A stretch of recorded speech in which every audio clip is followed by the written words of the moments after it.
दो समरूप त्रिभुज एबीसी और पी क्यू आर। तो भैया आप देखो एबीसी का क्षेत्रफल कितना है 64, पी क्यू आर का कितना है 100। तो जिसका ज्यादा है वो बड़ा, जिसका कम है वो छोटा। तो ये एबीसी देखो ये। अब तुम बोलोगे सर इसको छोटा क्यों बनाया, तो वो मैंने बता दिया कि एबीसी का क्षेत्रफल 64 वर्ग सेंटीमीटर है, जबकि पी क्यू आर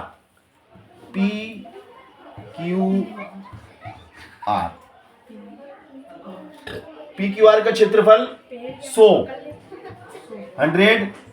वर्ग सेंटीमीटर है, और इसका है 64 वर्ग सेंटीमीटर। इसका 64 वर्ग सेंटीमीटर, इसका 100 वर्ग सेंटीमीटर है। और भैया क्यू आर कितनी है, Q R is 12 centimetre. Sir किसी का प्रतिमा में मिसाल और इसका कितना है x सेंटीमीटर। काट दिया वापस। ठीक है ना। तो भैया देखिएगा ध्यान से देखिएगा। अब आप हमने आपको एक प्रमेय लिखाई थी, क्या प्रमेय थी बेटा वो बताओ, प्रमेय बताइए जो हमने आपको लिखाई थी कि दो समरूप त्रिभुजों के क्षेत्रफलों का अनुपात, दो समरूप त्रिभुजों के क्षेत्रफलों का अनुपात, त्रिभुज ए बी सी का क्षेत्रफल 1/2 आधा इंटू और 4 त्रिभुज पी क्यू आर का क्षेत्रफल बराबर दो समरूप त्रिभुजों के क्षेत्रफलों का अनुपात उनकी संगत भुजाओं। संगत देखना, संगत का मतलब इसका आधार बटे इसका आधार, इसको संगत कहते हैं, संगत ही है। ठीक है ना। तो बीसी का वर्ग संगत भुजाओं के वर्गों के अनुपात के बराबर होता है, संगत भुजाओं के वर्गों के अनुपात के बराबर होता है। एबीसी का क्षेत्रफल कितना है, तो इसकी जगह कितना आ जाएगा क्षेत्रफल की जगह भैया, एबीसी का क्षेत्रफल कितना, this is 64 and this is 100। ठीक है ना।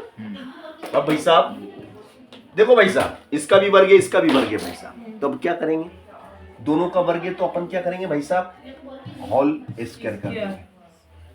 समझ गए ना, ये इसका भी है, और वर्ग होल स्क्वायर हटेगा तो इस पे वर्गमूल लग जाएगा। ये हो गया, उधर से हटा इधर लग गया।